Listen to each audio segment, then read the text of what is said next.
So, welcome to this symposium.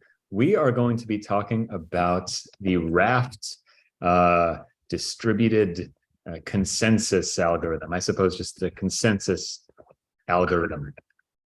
And we can talk about, first of all, like what it is, motivation, some motivation. Then we can look at a bit of a demo, sort of, and then we can do a high-level overview of the algorithm, and then a sort of a low-level implementation of said algorithm. And we might sort of shift back and forth between parts of the algorithm and parts of the implementation and just see like how might we write it using, our favorite concurrent framework, Zio, and just see what it might look like in Scala code. One thing when reading white papers is that you sort of, it's not a complete specification. Sometimes it's a frustratingly nearly complete specification, but there is a lot of hand waving inevitably, even when their goal, as is the case with Raft, is to be understandable and teachable and learnable. But I'll just take their word for it that it's way easier to learn than its sort of competitors, which would be the Paxos algorithm, the one that sort of was the reigning champion for a while, that which was invented by Leslie Lamport. Hopefully I'm spelling everything correctly there. And this is sort of the old way of doing distributed consensus, but it was very complicated and many people only half understood it, and it led to a whole bunch of different branching, actual concrete implementations. Everyone had their own ad hoc, somewhat broken implementation. Many systems that attempted to use this actually had bugs in it. So I think MongoDB and Redis both had bugs in their ad hoc distributed consensus algorithms, which led to obviously weird states and poor behavior. So the goal of Raft was to create this consensus algorithm that was primarily, that worked and was performant enough, but also teachable and understandable. Because the algorithm that people write correctly is better than the perfect algorithm that no one understands or knows how to write. And apparently it's pretty solid as well, and sort of, I think, was developed in 2013 and has been gaining adoption due to its teachability. Nonetheless, just kind of a fun problem to look at. The whole realm of distributed systems is an interesting one, replete with its own complexities. And sort of a step beyond, like a lot of the time during symposiums, we'll focus on concurrency problems, race conditions, making sure everyone has a consistent view of the same state. You have got to, learn how to think a little differently, think about atomicity. There are these concerns that you just do not have to worry about if you're just working on a single threaded model. And when you get to a distributed context, you get all the problems of concurrency. You get to keep those, and then you get to add on top of it all sorts of new problems like network partitioning issues and computers crashing, and literally like power cables getting stepped on by cows and eaten by sharks. Apparently, watching some lectures by Martin Kleppmann talking and showing videos of these sharks chewing on fiber optic cables, which were causing network outages, and just tidal waves and tidal weaves and other sort of natural disasters that could wipe out your data center. That doesn't happen generally. Well, it does. It could happen to one machine, but then you're doomed, right? But when you work with a sort of a network of computers, it's very difficult. So you have to deal with all of these additional constraints, and obviously just slow communication over the network as well. Inconsistent delivery of messages. Like, it's a wild world out there. So how do you build anything that feels that you can reason about, that you can think about clearly? How do you, one definition, one sort of like base foundational sort of requirement of being able to think about things is to at least have like the ground you're standing on be solid ground. And that's kind of what consensus is about. It's about sort of how do you, in a distributed context, agree on some state? Like, how do you know what is truth at one point? Because once you have a whole bunch of different nodes distributed around the world, well, they might shift at any time. Their internal state might be changed, and they can always drift out from one another. So how do you determine what is really real when these machines might be dropping and failing to communicate amongst themselves? And consensus and a consensus algorithm helps us solve that problem. And ideally, what we want to have is something like a black box. We want our system, we want to be able to send requests, commands, messages to our system and have it send us back responses, and have it seem from the outside as though perhaps it was just a single node. We want to have all the nice benefits of just having a single machine, right? Where you do things in a certain order, you're going to get back results in a certain order. If you set a value and then read that value, you're going to get what you set. And if you read it again, you're going to get what you set again, and it's not going to change. But once you have multiple machines, if you're not careful, those that mode of reasoning can fall apart. And Raft is also a way of sort of gaining a very nice form of reasoning. There's a word for it called linearization, which is basically, if you do things in some order, set X to 10, and then some point later you read X, that's going to get you 10. And that will work. And you could do other sorts of things as well. It's basically as though no matter what commands you sent to this black box internally, it seems, or from externally, it seems like your commands were run in some order, 1, 2, 3, 4. You can linearize those commands, and it behaves from the outside as though that were indeed the case. And that's just like, that doesn't sound very special at all. It just sounds like nice, a normal world we want to live in. And that's kind of the whole point, is how do we create the basis for just the ability to reason about reality? And linearization is something that we just get for free most of the time when writing sort of single process programs. And the goal would be to lift that way of thinking into this much more complicated distributed context. And one last bit of rambling before we get into looking at stuff would be just, okay, we're trying to regain this very basic concept of being able to reason about things sort of linearly. Why are we even going distributed in the first place if it means that it's so tough to just gain just the very basics of what we need to be able to think clearly? And the reason is quite simple. It's just that if you have a single node, all those problems can happen to it as well, right? The tidal waves, it can die. If you want your system to be available, 99,000 nines of availability. If you want, anytime you hit your system to get a response, hopefully, and you want to minimize the chance that it's just going to die, you probably want some redundancy. So that if whatever random data center you stored, you happen to select for your single server, was crushed by a kaiju, or blown up in some other way, that you wouldn't be just screwed, right? And also, you want it to be sort of fault tolerant, and maybe you want resiliency for that data. So if you have data stored there, once again, if it died, if it crashed, you would have that data somewhere else. So those are bad things, and it's a trade-off between simplicity of writing that code on a single node and the ability to sort of have it be available and resilient and fault tolerant. So if you really want these things, and if you're a large company, you very much do. If you want to scale, you very much do want these things. If it's not just a little hobby application where you could say, oh, well, I lost some data, or let me just run the backups. If you want to be, a big professional software company, those are kind of table stakes. And so they pay the engineers to figure out how to gain the most simple of reasoning abilities back into this world. So you can have sort of the best of all worlds. But obviously, it's all at the cost of complexity. And Raft attempts to minimize the complexity so that we get some balance of all of these things. Okay, that's the end of my initial rambling. Now we can talk about Raft in particular. Anything you want to add to that, Adam? No, I think that was fantastic. Okay, thank you. Perfect. So what's Raft? Well, we could first go to their little website. They have a cute little raft.github.io, and you can read about, it's about consensus. What is consensus? Why would you want to do that?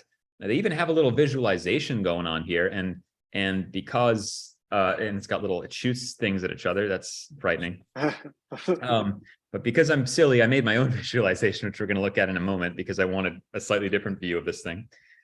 But yeah, so there's something that's happening here in this little. Let me refresh the page. There are these little countdown timers that are all decreasing, these little rings. And when one rings and they all kind of shoot at each other, what does that mean? Well, they're sending network requests across to one another. And they're basically all attempting to designate themselves to be voted as a leader. And S2, the second node here, won and has now become the leader. So this idea of sort of electing a leader is really key to this algorithm. And the reason why is sort of, we want to gain this ability to have the shared state of the world.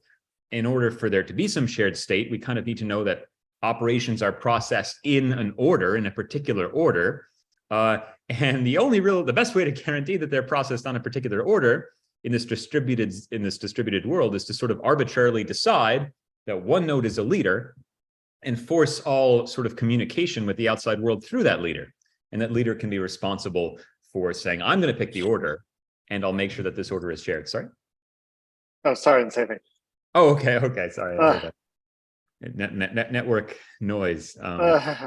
So the one of the key aspects of Rafts, let me just go down after all that random note taking. One of the key things we need for Raft is there's this concept of leader election, and that's kind of the first step of the algorithm. In order to get the property that everything is going to happen in a particular order, we need to select a leader who decides what that order is going to be.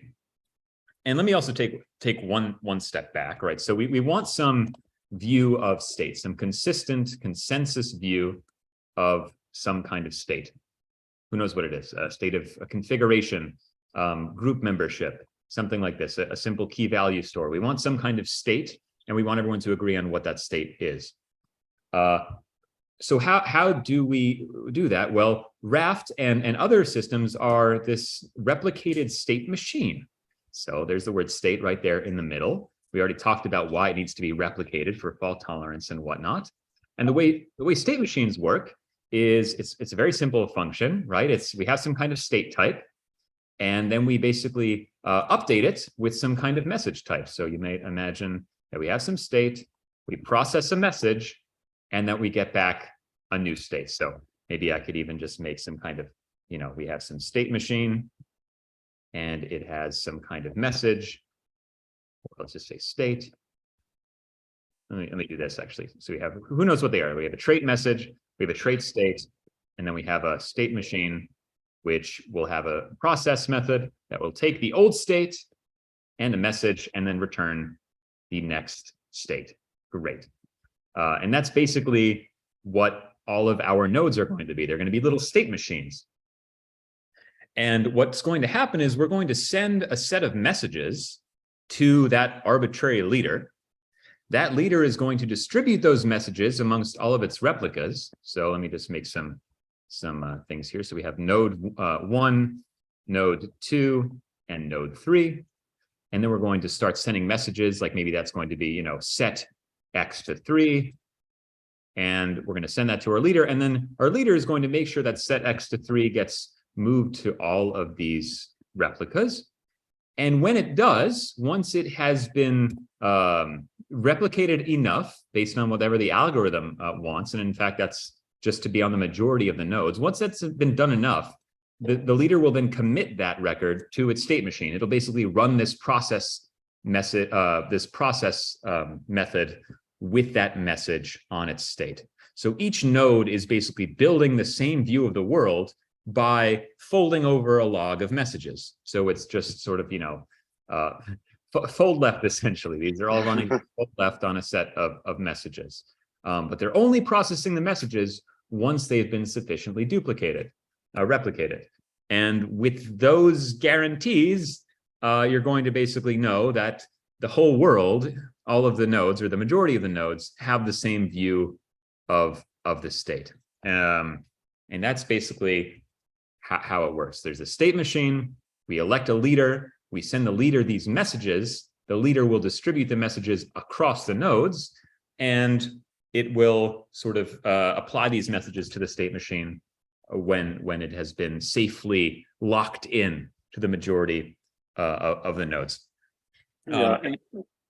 One way I like to think about this is if you go back to kind of the like consensus of like how do we develop a consensus, like, and forget like distributed, like how do Kit and I develop a consensus, or how do Kit and I and Olive develop a consensus? Well, there are lots of ways we could do it. We could vote, we could pick randomly, we could weight our votes, but the simplest possible way we develop a consensus is we have one person who's the dictator, right? And we decide, well, where are we going for lunch?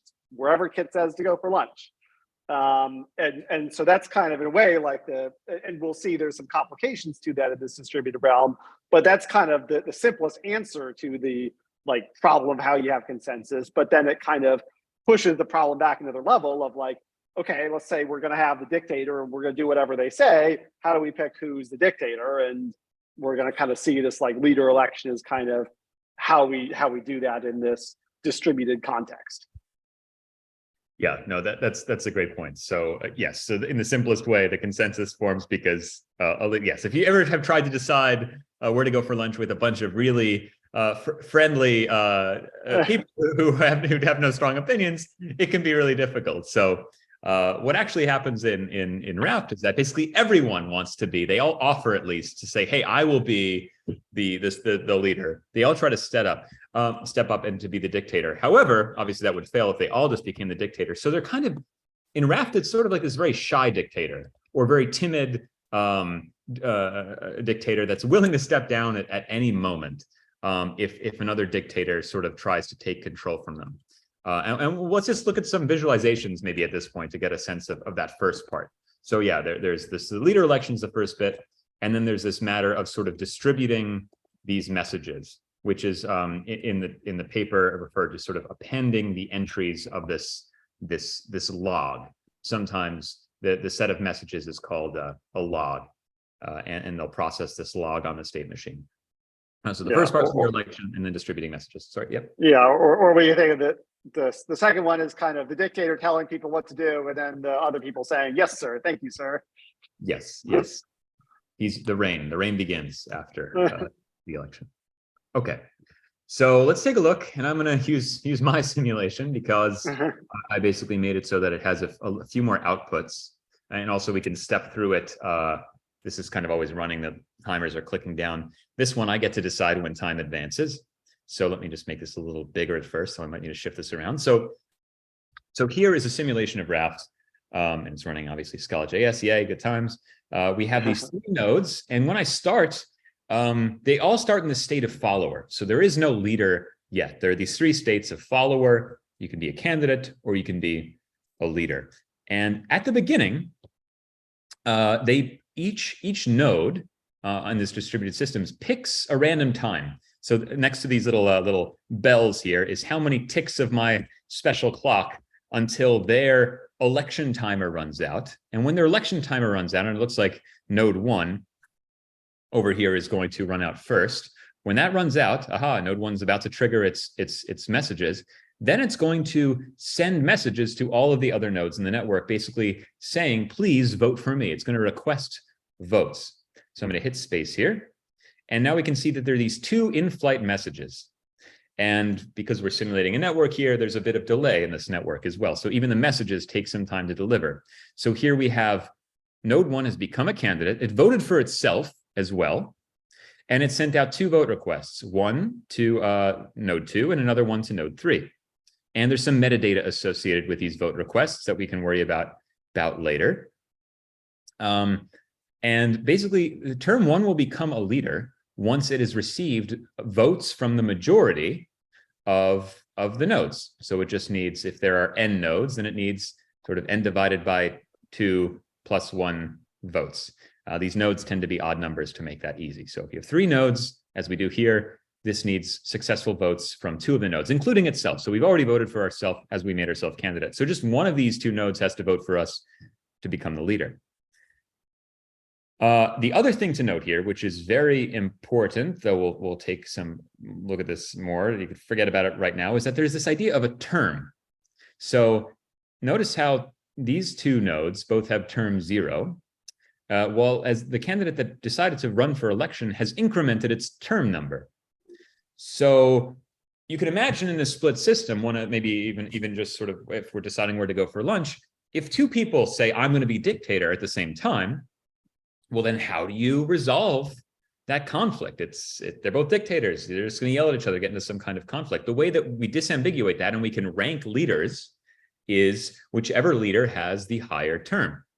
And the way that this algorithm, it works, sort of one of the first rules of Raft, the invariance that it guarantees, is that there will only ever be one leader, at most one leader elected for a term. It's possible to have draws. If everyone tries to vote at the same time, there won't be a leader for that term. But if there is a leader for a term, then there will only be one, which means that if there are two leaders, well, one will quickly depose the other, or rather the leader with the lower term will demur. There are these timid dictators that will say, oh, well, you're clearly the higher termed leader. I'm out of here. So that's a way of ranking messages. And these terms are sent around with all the messages just to know, is this stale information? So it's kind of a bit of like a logical clock or something like this, but it allows us to decide to elect just a single dictator or leader.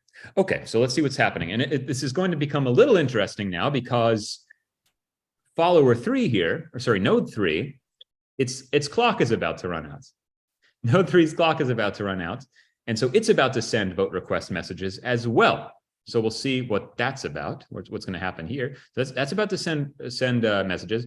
It's also about to receive its own vote request. So I guess there's a bit of a race condition. Will it receive the vote request from one before it decides to run for itself? We'll see what happens. Either one of these two situations can occur. So I'm going to hit space and we'll just see what happens.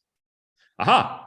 So it turns out that it received the vote request from node 1 before its timer ran out and it processed its own sort of I'm going to run for office message. So its candidacy was delayed, and it voted for 1. And it sent back this vote response. So node 1 doesn't yet know that node 3 voted for it, but it has at least responded, and that will be delivered in a couple of ticks here. Likewise, the vote request is going to hit node 2 in just a moment, that initial vote request from node 1. And so this also internally is now tracking that it voted for node 1. So everybody voted for node 1, but node 1 doesn't know it yet until right now, tick, when it should become leader. And a couple of things are going to happen when it becomes leader. So we'll take a look. Aha, term 1 is now leader.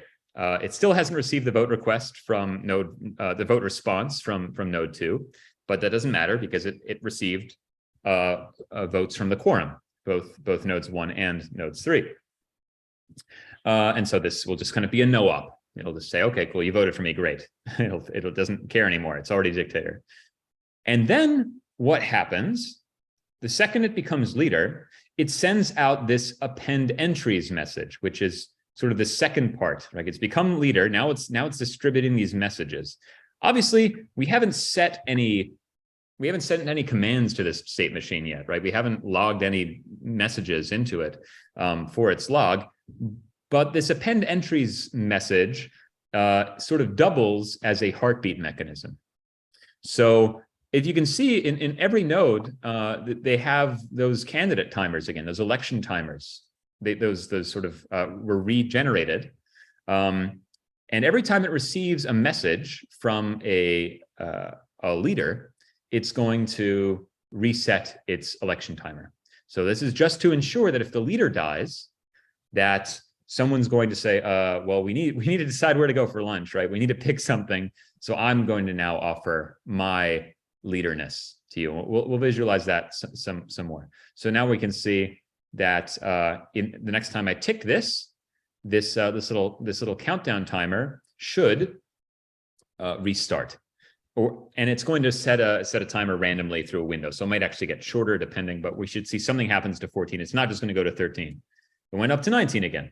Great, because it received that append entries message. And similarly, when this hits node 3, it'll also do something to its timer. Yeah, reset it to 23. And then they each send back a response to the leader, which isn't so necessary, doesn't matter so much now, but will matter later on. So that's just going to send back this response. And now there's nothing happening until the leader hits its own timer. So the leader is sending out, just as the followers count down this election timer, the leader has its own heartbeat timer, hence the little heart. So when that triggers, which it will next time, it's just going to send out new heartbeat messages, which are going to hit these nodes and reset their timers. So it's going to reset the timer. It went back to 23. They each send their responses back. The leader receives it and it waits, so on and so forth. So let's just try this one more time. So at the beginning, we're going to see that things are counting down. It looks like these two actually have the same timer randomly chosen. And so we're going to see hopefully, oh, but this one went first. So that's not exciting. Yeah, it voted for 3. So 3 wins, becomes the leader. I wonder if we can get it into a position where 2 of them have the lowest. If I do this enough, there we go. Oh, they're all okay. This is a great example. They each had the same timer randomly. This is unlikely to occur this often in the real world, but for our simulations, it's more interesting if these very rare events occur frequently. So once this happens, they're each going to vote for themselves, and they're all going to be the candidate in the same term. They've all voted for themselves. They all sent vote requests to everybody else. So they're all saying, vote for me. They all said it at the same time. And now they have to kind of awkwardly wait until one of their election timers counts down again. So every time when they become leader, they reset their election, or sorry, when they initialize an election, when they try to become a candidate, they reset their election timer again, just in case the situation occurs, or if there's some other kind of network issue. And so this time, node 3, their second election timer triggered first, and so on and so forth. Now, the interesting thing that happened there as well was that they just both voted for 3, even though they were both candidates. And the reason why is because every time someone becomes a candidate, they increment their term. And so even if you're vying for being dictator yourself, if someone sends you a vote request and that vote request is from a higher term, you step down. Basically, at any time, if any of these nodes receive a message from a higher term and their leader, they will step down. Or if they're a candidate, they will say, okay, no, you clearly know what's going on. I was behind the times. I'm sorry. Let's update ourselves. Okay, does that kind of, how does that feel, Adam? Any sort of things you want to explore with this?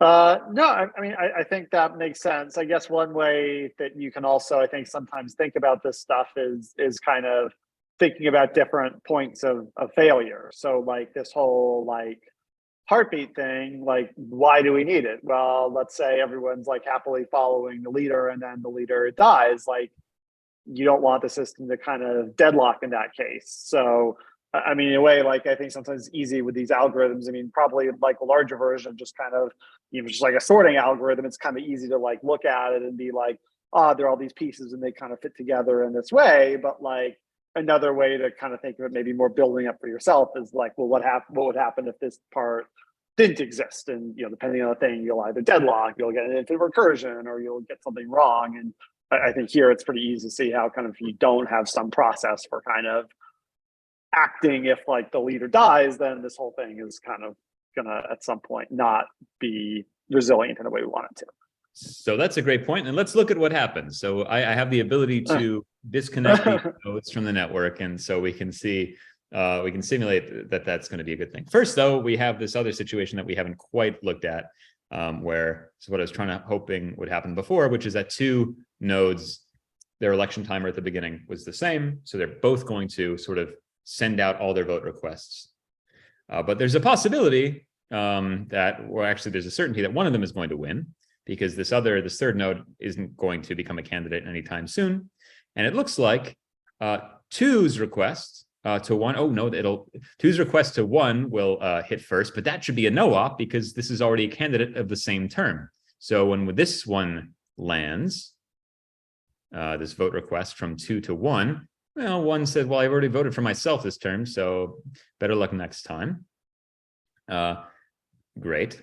And it sent back 1 sent back its response, which said it did not grant its vote to 2 because it had already voted for itself. But now, well, we're going to see that everything's going to land at the same time. So there's going to be some kind of just race. I don't know which one is going to, my clock-based ticking mechanism basically means that now these are going to actually race each other. So either 1 or 2 will win, and we'll see what's going to happen.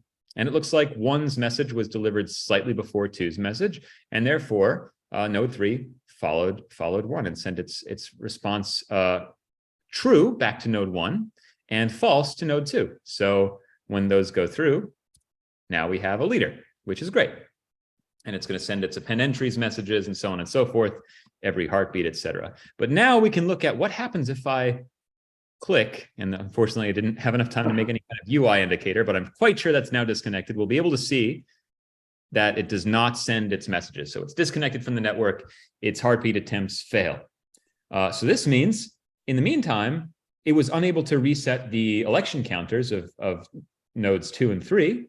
And it looks like node 3 is going to expire, vote for itself, and send requests to these other 2 nodes. It will never reach node 1, so that's just going to fail. But node 2, it will reach. And because its term is higher than node 2's term, it's going to say, oh, yeah, I'll vote for you. Let's go. And it votes for node 3 and sends its vote request back, which is true. And when that hits, now we have, oh, no, 2 leaders. And it's going to be sending, this node 3 is now going to be sending its append entries messages to the other 2 nodes.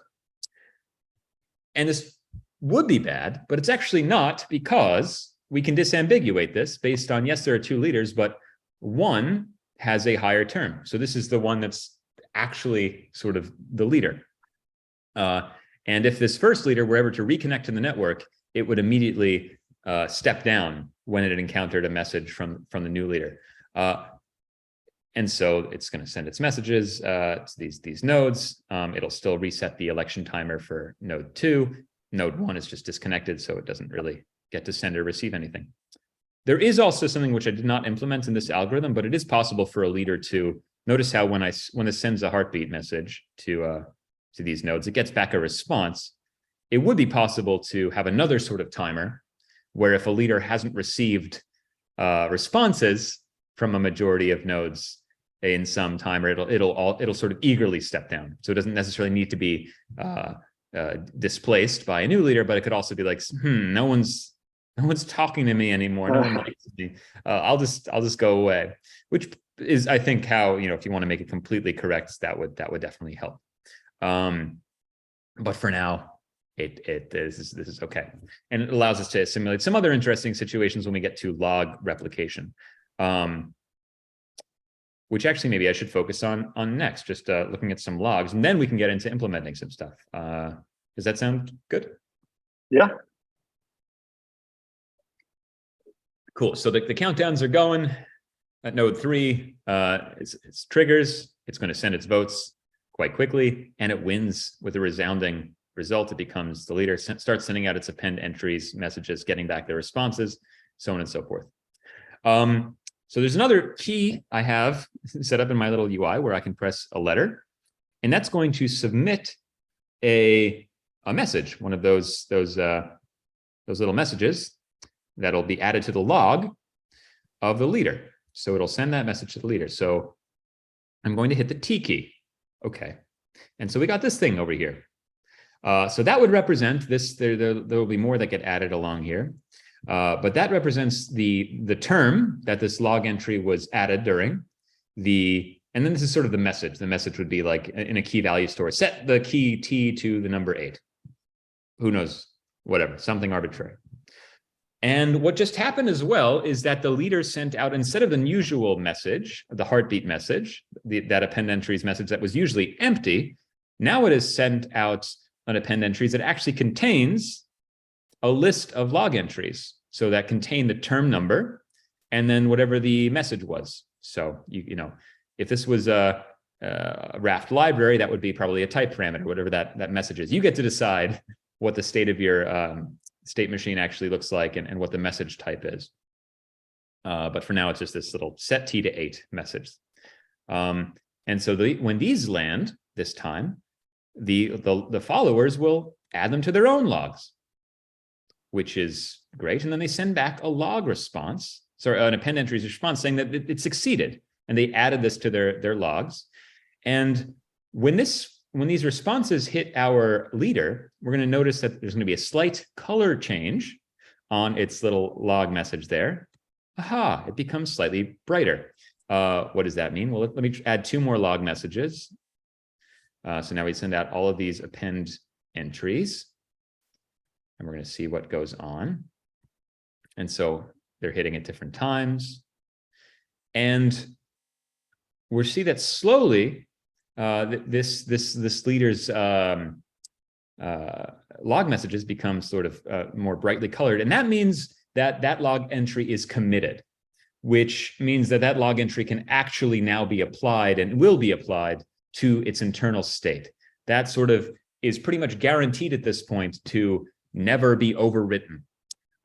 So if we were a client saying, add this message to this log, I hit the, I was a client, I said, set end to 2, until this message is committed by our leader, we would sort of be waiting to get a response. The leader is going to wait for this to be fully committed before it will respond with a, 200, don't worry, your message is safe with me. Because until that happens, really, it could still get lost. So it has to sort of do this additional broadcasting. And the way that works is, so I sent end to all these nodes, it's there, and then they're each sending a response back saying that, hey, yeah, we successfully added that to our log. And once it's sort of similar to the vote tracking mechanism, once this leader has confirmed that a majority of the other nodes have added that entry to their logs, then it can safely commit. So now it's going to commit there. And that's going to stay committed. Now what's going to happen next is interesting. Notice how these messages are not yet committed on these followers. Well, one of the many properties that's set with an append entries log is the leader's commit size. So the leader has committed 3 messages. And once one of these nodes receives this, then it will basically commit its own messages up to that length. So it's kind of like this multi-stage 2-phase commit kind of process. And now everyone's up to date, and now heartbeats are just going, which is cool.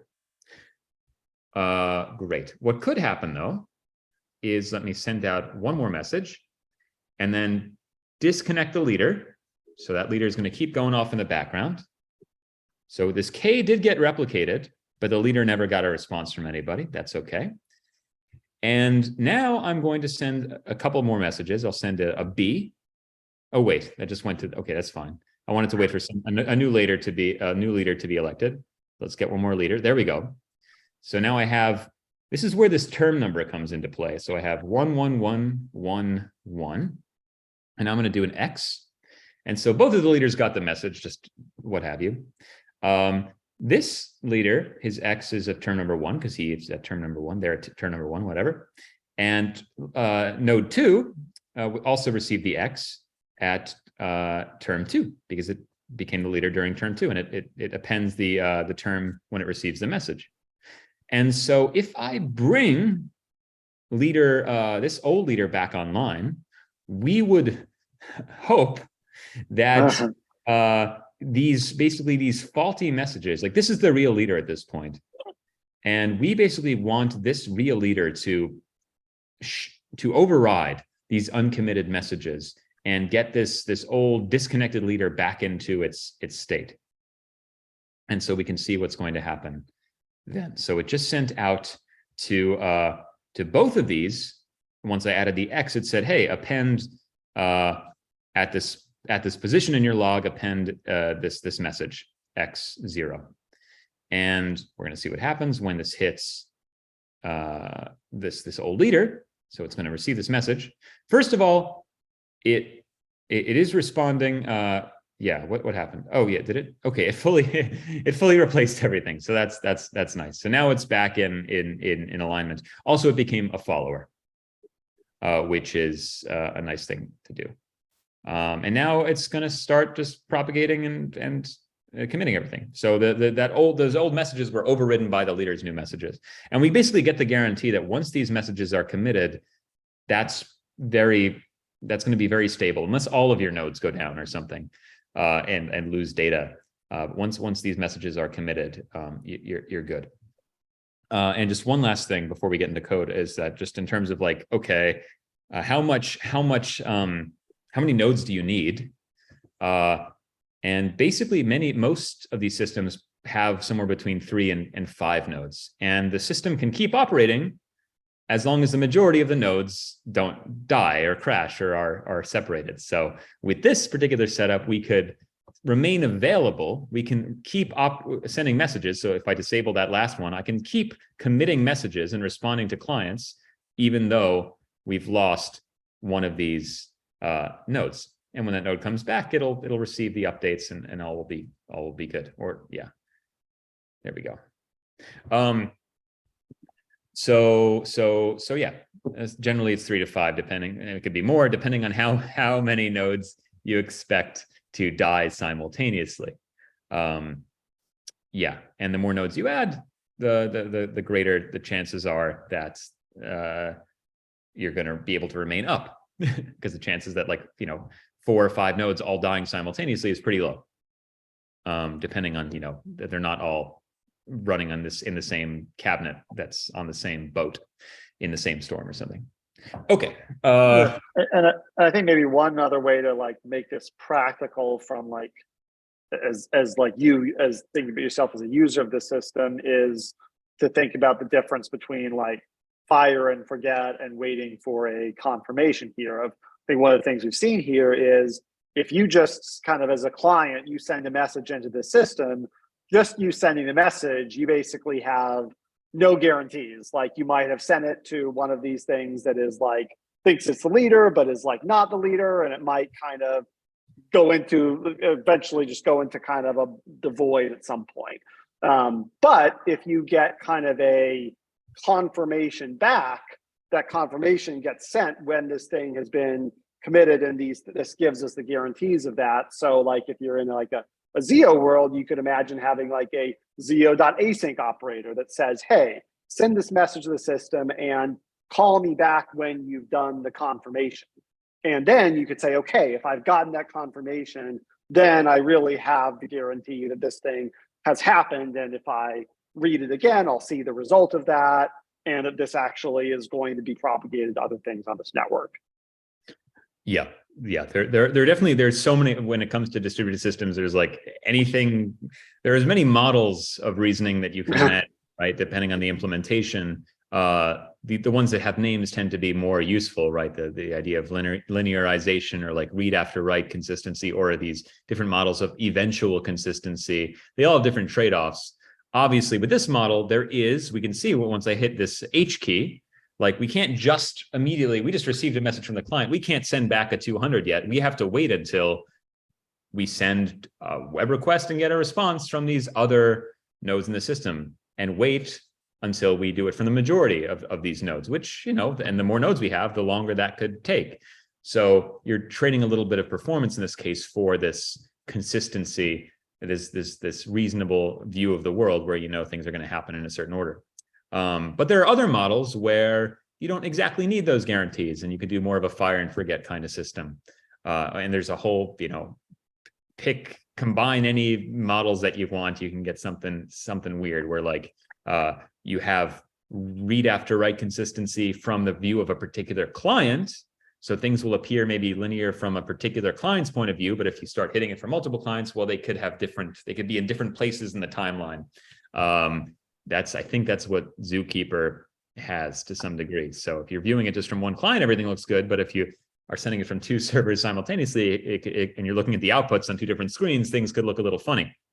So it really depends on what you need. And sometimes you want performance and you're going to trade these things off. It's all trade-offs like everything. Okay, well, with the talking and the rambling and the visualization side, with our remaining time, let's do some actual coding. Maybe with a focus on sort of the interesting Zio patterns we could do. So the nice thing about a lot of this is that basically from each node's perspective, there's some bit of state. There's kind of some let's call it raft state, or I don't know, node state, and we just have a whole bunch of data that we can store in some immutable data structure if we'd like. And we're going to be processing these messages. So let me do this. Let me say a Raft message. This is going to be a protocol message. And we have these different messages. And we can basically read these off of a queue and update our state. And for the most part, our logic and our tests can be written against modifying this state with certain methods. So we can just have this pure, nice, immutable state, run all these tests against it, make sure that works, and kind of separate the core logic from the complicated bits of concurrency, which is always something that's a nice design, right? This sort of functional core imperative shell model. And with Raft, with this particular implementation of Raft, I think it works pretty nicely. So we can have most of the complex logic just kind of as methods on this, become leader, which will return a new node state and whatever that's going to do. We could test that in isolation, and then we just have a layer above that, which processes messages we get from the client and updates our state, and then maybe reacts, does other actions based on our new node state. But we'll explore this a little bit. I think the first thing, just so we can write some code and keep things kind of simple, because obviously there's a lot of fields, a lot of message types. Let's just first focus on implementing the leader election in a simple way. And that'll get us at least looking at some nice Zio primitives and some general code design, and at least understanding part of that algorithm before bringing in all of the other complexity of appending entries and worrying about, who's committed what and all that stuff. So let's see. Yeah. So does that sound good? Yeah. Okay. So let's start with the messages. The first message, well, we're going to need a few different data types, and we'll just keep sketching them out here. So we have some kind of node state. Don't know what that's going to be yet. These nodes will have IDs. So let's just give ourselves, an int ID. Let's make it an any valid speed performant. Yeah. So the node state might have its own ID. That's probably a nice thing to know. And then we're going to get these certain messages. So let's do a request vote. So the request vote message is going to be sent from a candidate to another node when it wants to become a leader. So we just go quickly back here. When this timer runs out on node 2, it's going to send these vote requests. We'll call it vote request, so we can have vote request and we can have vote response, because those are going to be the messages that are used in this leader election business. So once these get sent out, the nodes receive a response. And for now, we can see that there's some metadata on these. The important bit for now for the vote request is going to be the term number, because as we talked about, whenever a node receives any kind of message that has a higher term number, it immediately dethrones itself. So we need that all the time in all these messages, just so we know if we're behind.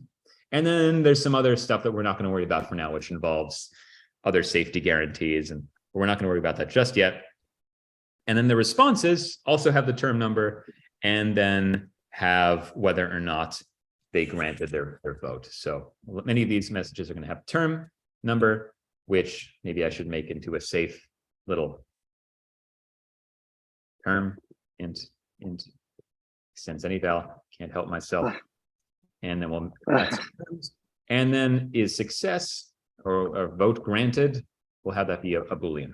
So that's pretty straightforward. Okay, so that's our first message. We're obviously going to have more of these. We have the term, we have the node ID, we have our node state. That's great. And then we're going to actually want the core loop of the node as sort of a mutable value-ish thing, as far as we want that in this world. So that we want our imperative shell around the functional core. And so I'm just going to make something called a node then, which will have all of this information inside of it. Maybe it will have an ID, a node ID, and then we have to determine how this is going to work.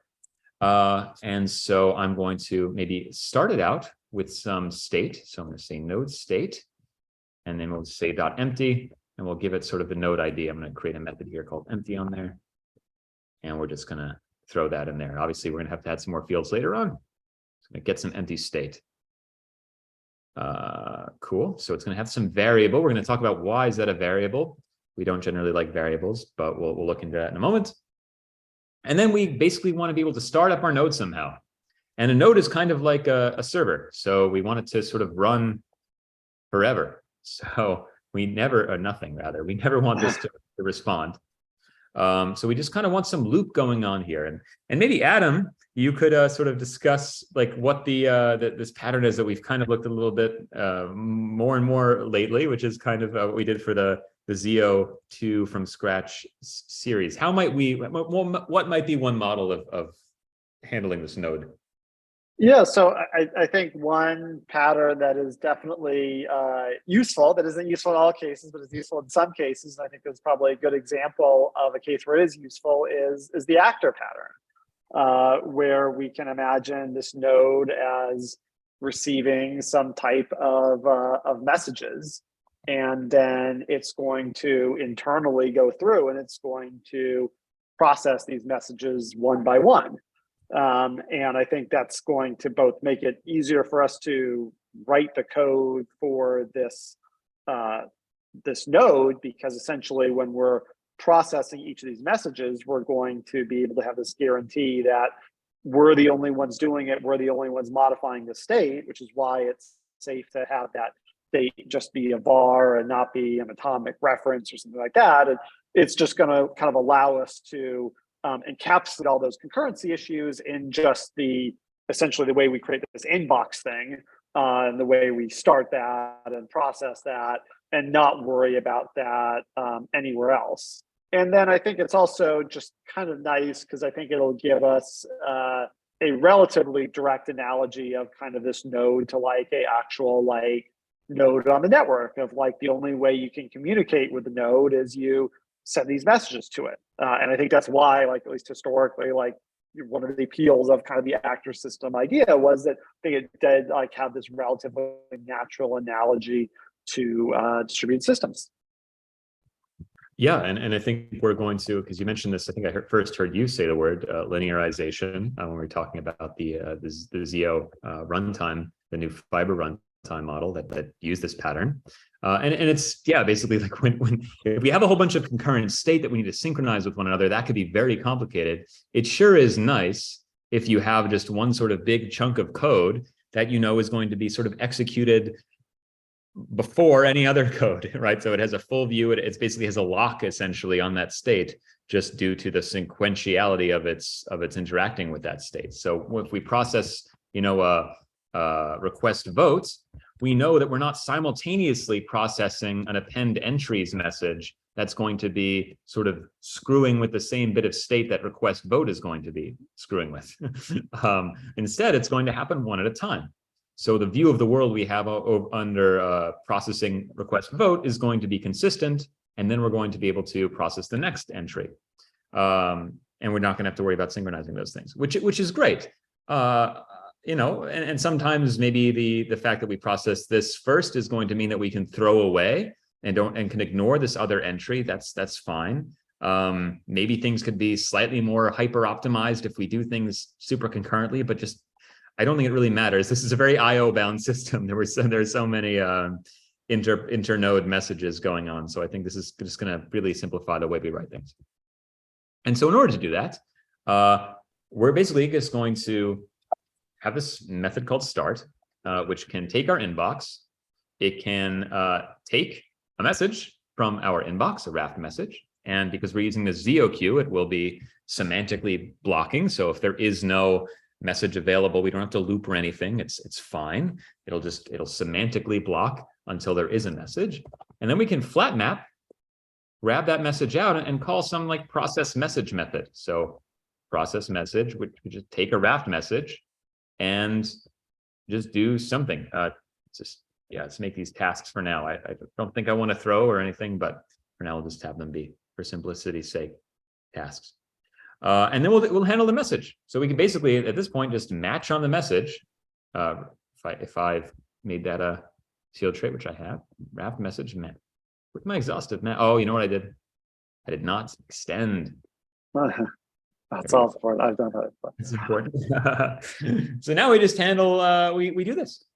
And so most of the logic here should be something, we should be able to do something like state equals state dot handle vote request. And then maybe take vote request, pass that I along. think one on line 86, don't we want a forever here? We sure do, indeed. Yes, we want it forever.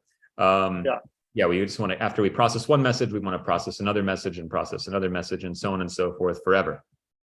So let's make and so one thing to note about this, if you've compared this to like the session we did on like the Zio runtime, this is higher level in a way of this inbox we're using is a Zio queue, which actually supports semantically blocking for these results to be available versus in the like low level one we did for the Zio runtime. This was like a Java util current queue, so it didn't support that. And so because of that, there's actually a lot of like tricky stuff that we don't even have to worry about here. Of like here, we kind of have this thing and we're just like done here. Versus in the Zio one, we had to kind of handle some other like trickier cases of like, well, if there's nothing in the queue, then at least right now, then we need to stop, but there might be something in the queue in the future. And so then if you offer something to the queue, you need to like try to restart this thing. And we need to have like an atomic variable to keep track of like whether it's running or not. So you can definitely go and look at that video if you're like interested in that. But here we're kind of operating at this higher level where we're using the Zio tools like Zio queue, so we don't have to do any of that. And that makes sense because we've got like all this like higher level stuff we got to worry about with how we're going to do this distributed algorithm. So we don't need to worry about that. And we can leverage this lower level Zio stuff to just make that simple for ourselves. We should think about self-hosting and using the Zio queue to implement Zio, and that'll be really simplify things. But yeah, luckily, I mean, that's super interesting stuff. And I find it very fascinating, the concurrent link queue. But yeah, luckily this is just a one-liner. Most of the time, I mean, that's fun, concurrency, low-level things. It's good to know. But most of the time, you could just take advantage of this way higher level machinery. So now for the rest of this pattern, basically, we can now safely mutate this state because of the fact that this is linearized, as Adam mentioned in that previous session, where really there's only ever going to be start should only ever be run once, and this is only ever going to be processed by one thread essentially at a time. And sorry, yeah. I was going to say one thing we also might think about here is like we can kind of get the compiler to help us enforce this. Of like we might make this a private var so that way like no one else can access this state, and like the only way you can access the state is by like sending some message here. Now, maybe we're going to want to just have it for debugging initially or something, but like that's a way you can kind of enforce that everything goes through this like message interface. Or like similarly, maybe the start actually isn't a method here, or is like a private method here. And like the only way start gets called is when we make one of these nodes in an effect. So there are some ways we could add additional like safety around this if we wanted to. Yep, no, that makes perfect sense. No, I'm cool with the private there for now, but yeah, that is a good point. And actually, one other thing, let me go a little further, but then I have another question for you that I asked you before we were recording, but I think it's good to know in case anyone's concerned about this variable here. But first, let's go a little further, which is just to set up some more boilerplate just to see. So I'm going to add this method now to our state, handle vote request, and IntelliJ is smart enough to figure out what we want to do there.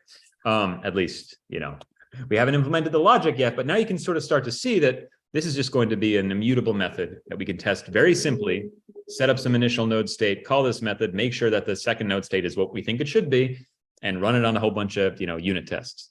And we don't have to worry about concurrency or a network or anything. We can test our algorithm in isolation.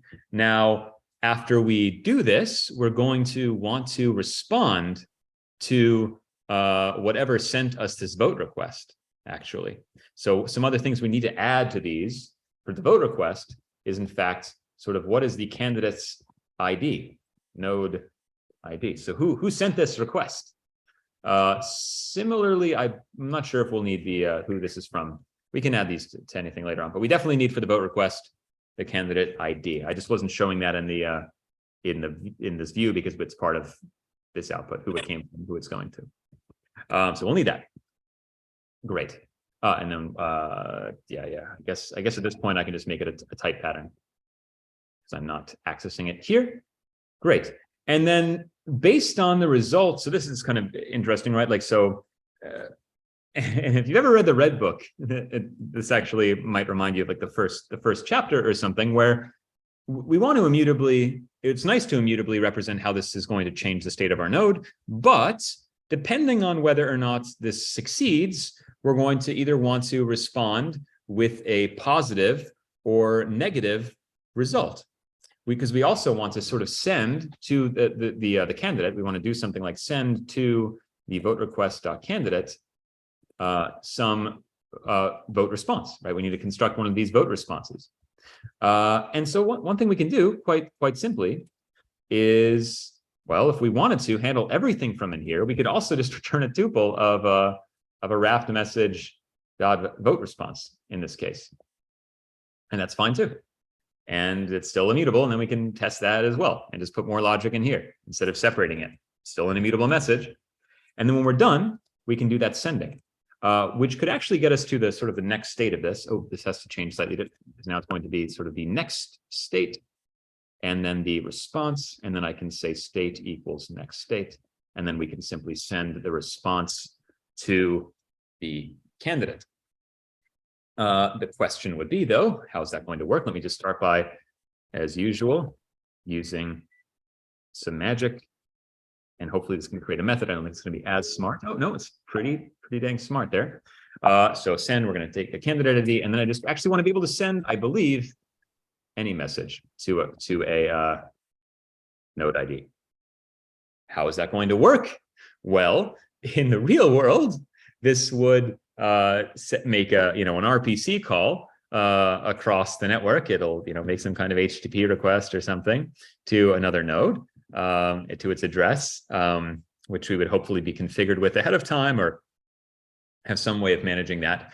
But for our current simplification purposes, it would be nice to have just some other service that represents a network, or perhaps represents the cluster of nodes that this is created upon. So I'm just going to make another trait here called, or our first trait maybe, called cluster. And it should have a message very similar to what I just wrote here, which is, in fact, maybe I'll just move this up into the cluster. That will allow us to send a Raft message to any node. So that's what we can do here. And then I can just say cluster.send or network.send, whatever makes sense. So that's kind of what we can look at how we'll build that in a moment. But that's that first half. And then for the second half, vote response, I mean, we're sort of just kicking the can down the road. As if you've watched enough of these videos, I like to do that just to get a sense of like, does this architecture from this level, does this make sense?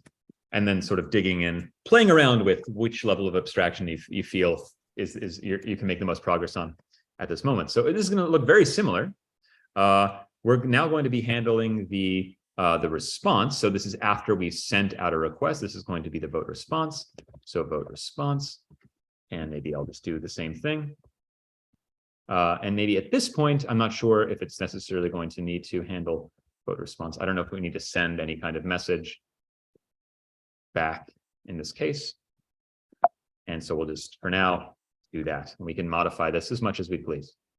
And then we need to, do something. Zio.unit perhaps for now will satisfy us. In the real world, I mean, when we finally, one decision we have to make is if we, what might happen at this point is we may have just been elected leader. So we might want to check for that. We may have just been elected leader. And if so, send heartbeats and sort of shift into becoming a leader. So we'll need to handle that.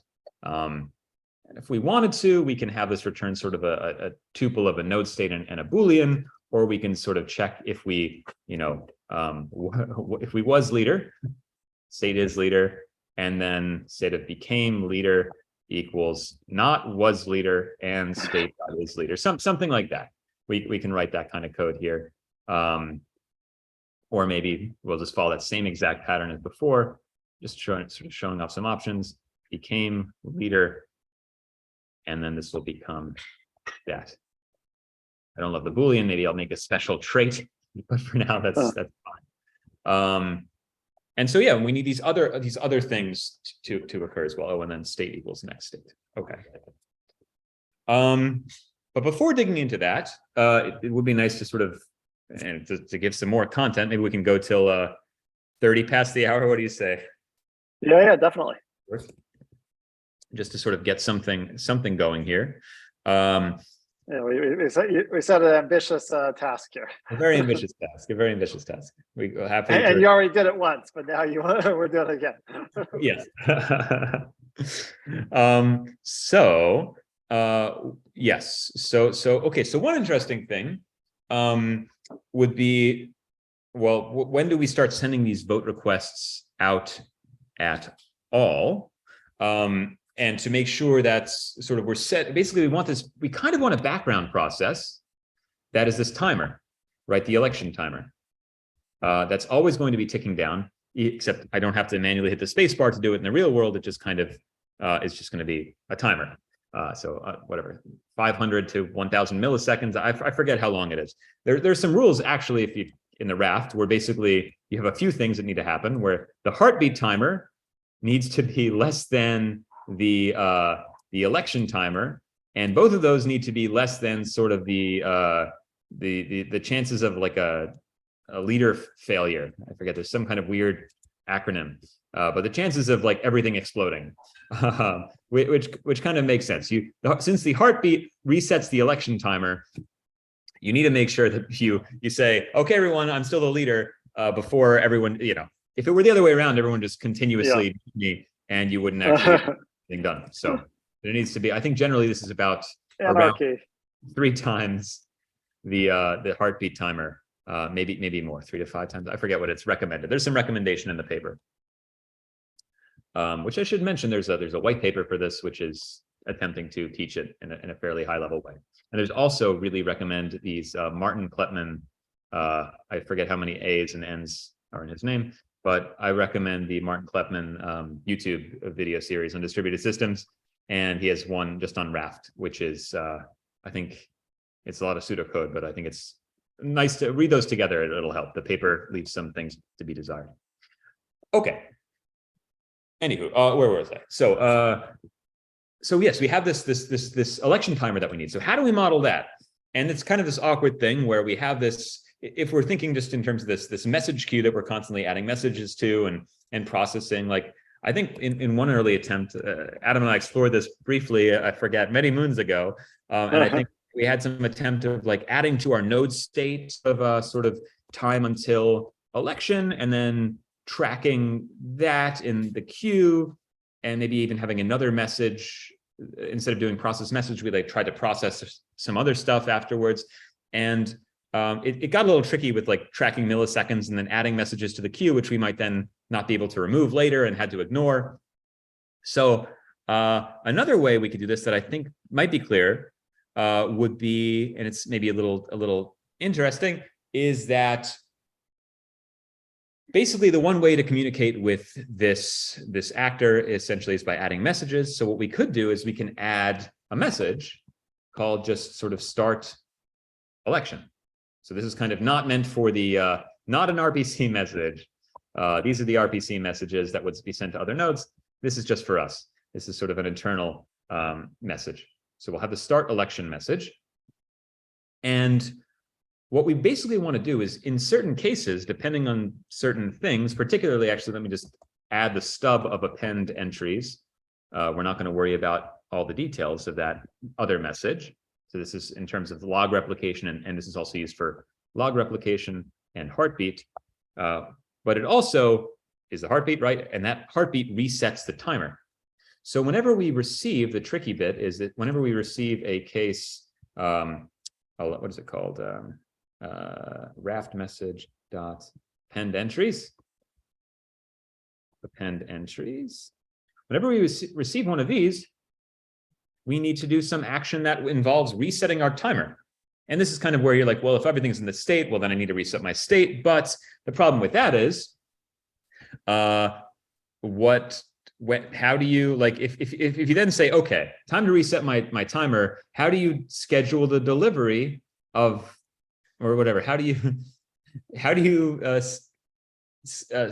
schedule the beginning of the election for the right time, I guess is, I'm not sure if I phrased that question correctly. Ignore that that thinking out loud. I'll just show you the way that I found is quite nice to do it. So we want to essentially, we want to, whenever we receive this, and it's a correct append entries, we won't really worry about that yet. We want to reset our election timer. So we want to have some message called reset election timer. Nope, I want to create parameterless method. There we go. So we want something like this, reset election timer.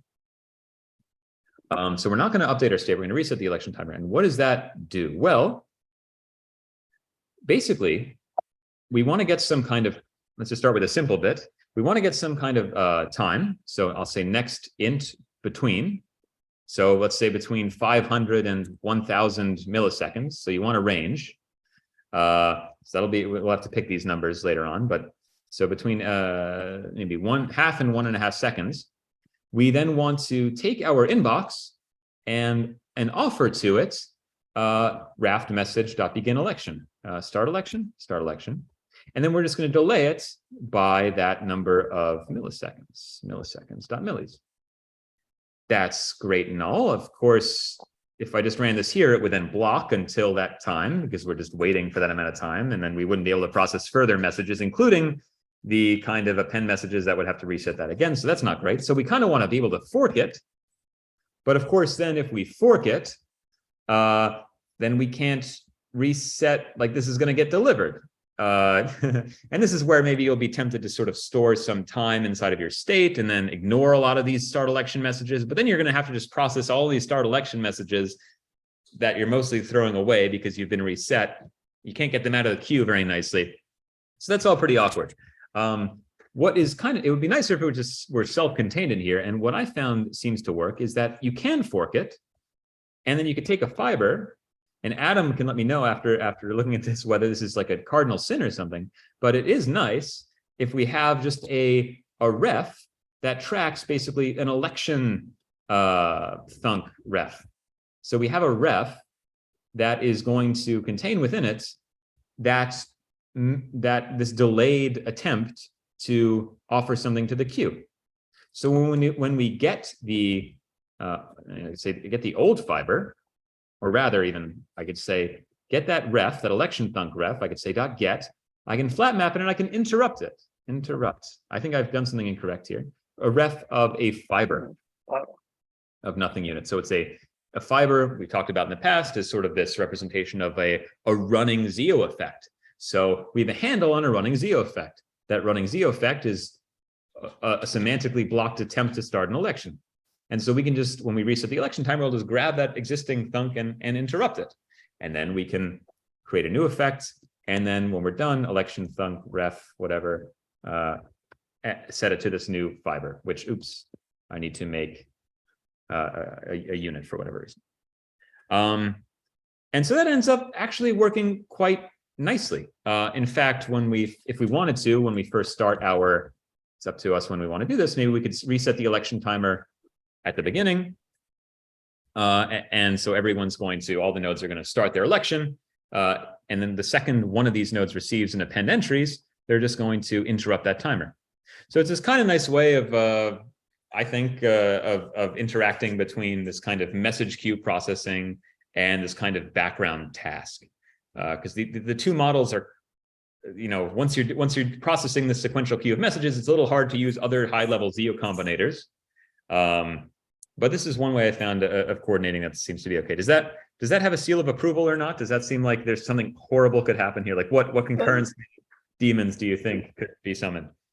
No, I don't think there's anything horrible there. I think the one thing is, like, I don't think you actually need the ref, right? I mean, I think this could just be a var 2 because I believe the only ones who are interacting with these fibers is us, right? We create them and we interrupt them. Now, maybe it's nice just have it be a ref, so we're like at a little bit of a higher level. That's, I think, a little bit of a trade-off of honestly even the state too. Like the state could potentially be a ref. We don't really need it to be, but maybe it helps us be a little bit more idiomatic. But I think either of those would work for us as long as I'm correct here that we're the only ones who are creating or interrupting these fibers. I like it a lot. Zio.succeed. That'll make it slightly easier to create. No, I think that's a great point where this is going to be accessed linearly, and I think that makes sense. Oops. Yeah, and I think that gets a little bit also to that idea of the. Oops, sorry, I'm typing this in the wrong place, screwing up. That it can just maybe clarify a little bit more, like what are the things that are available internally versus available externally. Like I think this reset election timer itself we're just defining it as another method just because it helps us keep our logic kind of modular here, but no one else gets to reset the election timer. We're the only ones who reset the election timer. Yeah, and it's going to happen based on a message and linearly. So you're totally right. Yeah, we couldn't do something awful and yeah, every election timer, it's going to be interrupted before it's overridden. We're not going to lose one. We're not going to forget to interrupt one. And yeah, I think that makes a lot of sense. I like it. Yay. So, yeah, constrained mutability is a good time. Cool. And well, yeah, I think that's probably work damages. So yeah, so it's not so something doesn't awful happen. That's great. Okay, cool. Well, that feels good. And let's see. So append entries. Oh yeah, and I haven't yet handled begin election. So Raft message.begin start election. This is where you'd actually want to send out those vote request messages to all of the other nodes in the cluster. And so we probably also want kind of some sort of send all, or we want to track maybe we want to keep track in our state of all of the other nodes that we're aware of. There's a few ways of dealing with this. One thing to mention about a Raft is that sort of in the simplest model, you would actually have sort of just a set number of nodes. So you'd sort of create it with 5 nodes. There wouldn't be extra nodes added dynamically scaling. And so up to 2 of those nodes could die and you're still cool. If you need to reconfigure everything, you might need to bring everything down and bring everything back up. Hopefully the 5 nodes gives you enough resiliency. There's an extension in the paper that does allow for sort of dynamic resizing of the nodes. It's a bit of a tricky complication. I have not implemented that myself yet. It's definitely something I want to try to do. But yeah, so we're not going with that today. That's for sure. But just something to note that the Raft does allow for it. And it's actually one of the reasons why I think one of its reasons for existing is that those other algorithms like Paxos left unspecified a lot of these very common requirements, like the dynamic resizing of your cluster. And so everyone created an ad hoc and possibly incorrect implementation of that. Okay. So we need various things. Maybe for now, I'll just say cluster send all, and then send the, what do we want to say? Raft. Oh yeah, we want to create these vote requests. So Raft message.vote request. And we basically want to have our own node. So node ID, what did I call it? Just ID. And then the term, which is going to be state dot. Well, we definitely need a term. So let's add that to our state type. Term, that's a big one. And obviously send all is not a method yet, but now it is a method yet.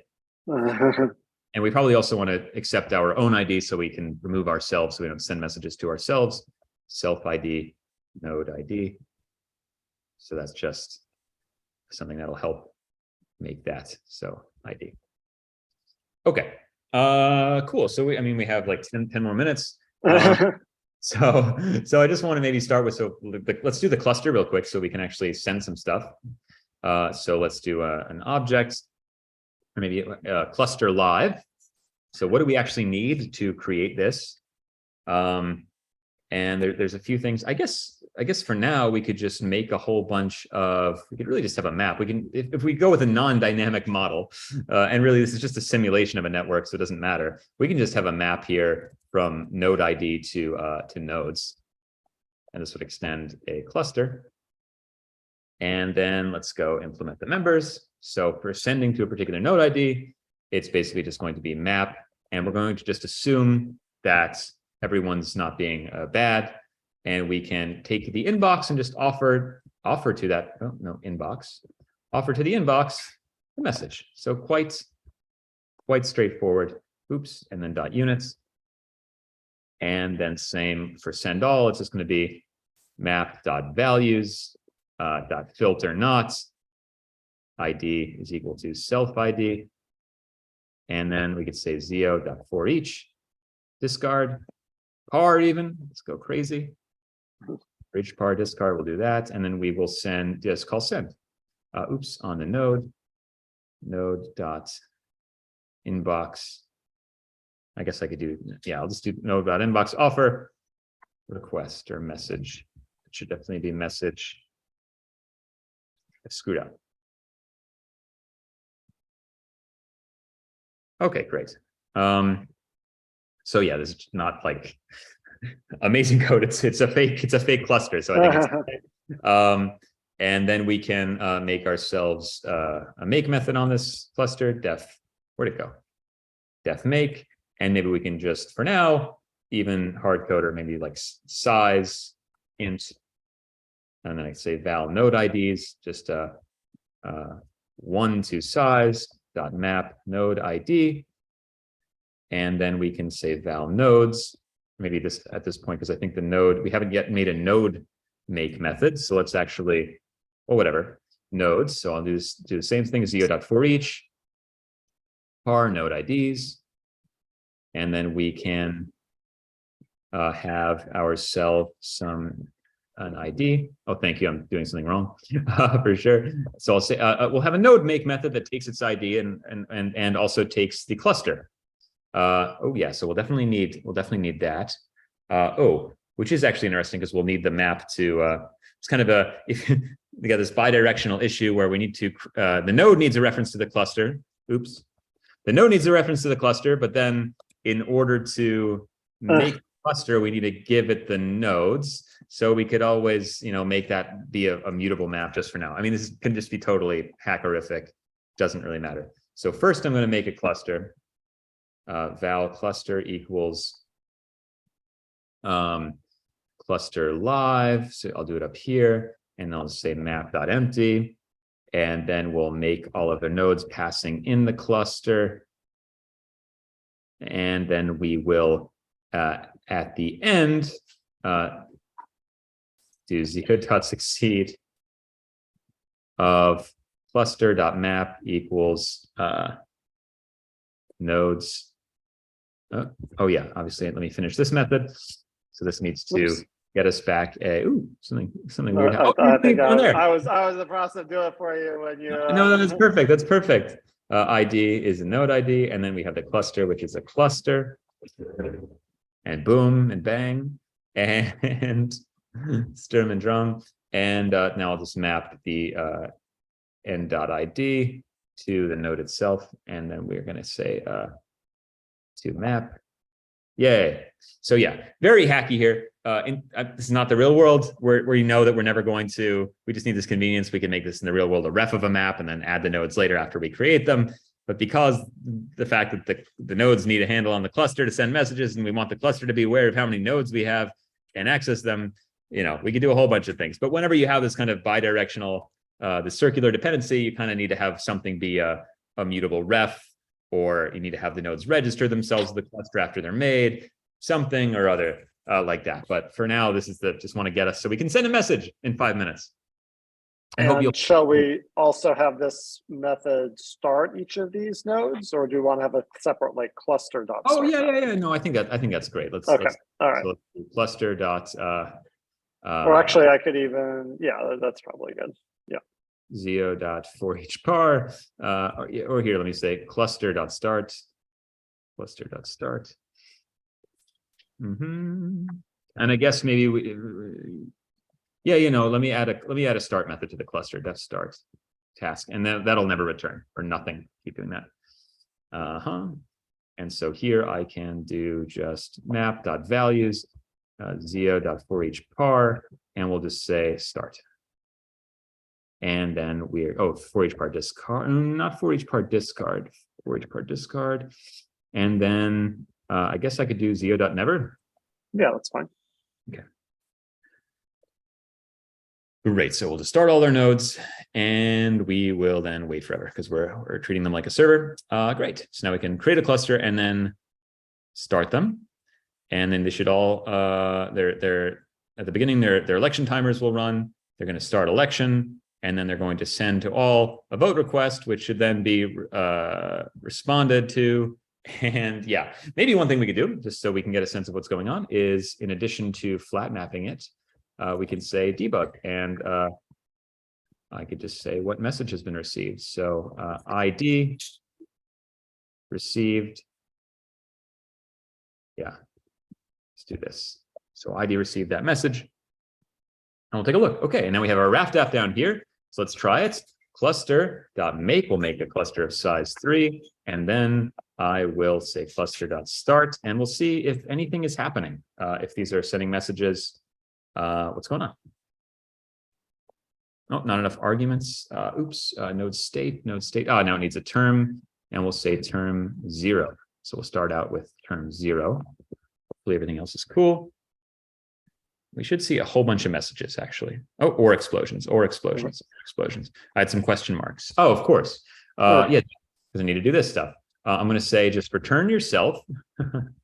So return yourself, and let's say Raft message dot vote response, and we'll say, we'll take out the term, and we'll say we'll always vote true. So there we go. There's one. And for handle vote response, I forget what the Boolean is. One of the problems is, should it become leader? And let's just say also self, and let's just go with true as well. So everyone's going to be the leader. So not correct algorithm here, but I think the more interesting part we can focus on today after looking at the algorithm is just like, how might you set this up in Zio? The only thing to do is to write their algorithm correctly now, which is great. Cool. So start election, vote request. Great. And it seems to have gone through a few rounds. One thing to know.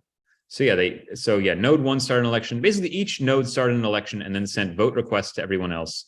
And then every node that started an election received votes back. So yep, that they're all communicating with one another in the network. Obviously, that's not fully correct. 1 minute, we can solve this. That would be great. You need a couple things. Voted for. We need an option of node ID, and then received votes. We need a set of node ID. And so that'll help us along our way. And I'll say none, and then equals set.empty. And when we get ourselves a vote response, for now, we can actually just say, like, if voted for dot is empty. And then we can say, actually, let's do this. If voted for dot is empty, else. So if it's empty, then we can say copy voted for equals sum vote request dot candidate ID. Oops, vote request dot candidate ID. And then we'll just do true because we did vote for them. Else, we'll just say self to Raft message term false. So that's half of it. So now we can only vote for one person. Obviously, we haven't handled the fact that to deal with terms. So if the request is a higher term, well then we will vote for them because they're correct. But for now, we can at least we want to get one leader. If we can get one leader elected, I'm happy. Then we could say something like if vote response dot vote granted. Then we can say self dot copy val next state or val next received votes equals received votes plus vote response. And we don't know who sent it. That's very important. From ID node ID. We don't know who responded to us. Now we can say from ID, add that in there. And of course, then we'll need to send our own ID along there and our own ID along here so that the other side has it. So, okay. And then So then we can say the node states. Yes. Copy ourselves, next received votes, or received votes equals next received votes. And then, of course, whether or not we became the leader is basically if next received votes is greater than the total number of nodes plus 1 divided by 2. But if now let's hard code that in because I haven't put that node state in there, and then say else we will return false. And then that's next received votes dot size. Perfect. Okay, and hopefully we get a leader back. That's really the only goal is that we get a leader back. Then we're good. 2 minutes over.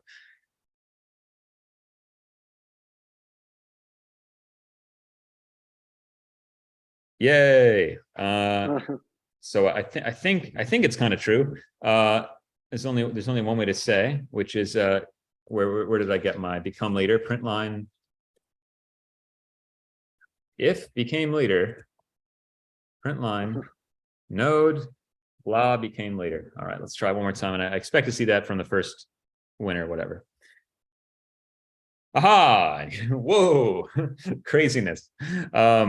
So yeah, obviously we don't really have any network delivery delays, so it's going to be way less interesting, and it's kind of going to happen in chunks because the network latency is basically 0, whereas the vote timers are bigger than that. So it's going to be less interesting than sort of the simulated randomness of the simulation. But yeah, we'll pause it there. We can come back to this some other time, but I hope at least you have a better understanding if you stuck around of how Raft works, why you might use it, and one potential beginning of an architecture of how to implement it. Maybe I can post this online, and if people want to read the paper and try to fill in all of the question marks and compare rafts, it's something you could do in an afternoon or two. Now that Advent of Code is going to end, now you have Christmas to work on this. So, you have break, no excuses. I expect to see 10 rafts on my desk by Monday morning. Okay, that's it for I have to say. But what you got? Anything else? Any final words, Adam? No, I think it was fantastic. I mean, yeah, I think it's always great to go through this stuff, and I think your visualization was super cool at the beginning for folks to be able to kind of see it and like play through it themselves.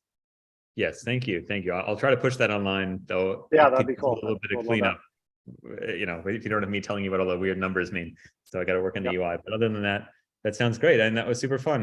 Maybe we could help some other time or do something else. But until then, have a great holiday, everybody. And I was gonna say, to you and everyone else, depending on what you celebrate, Merry Christmas, Happy Hanukkah, Happy Holidays, Feliz Navidad. Just hope everyone has a great time to celebrate, and has had a great year. It's been great spending this year with all of you in this time. Absolutely. Likewise. All right. Take care, everybody. All right. Peace. Bye. Talk to you later. Bye.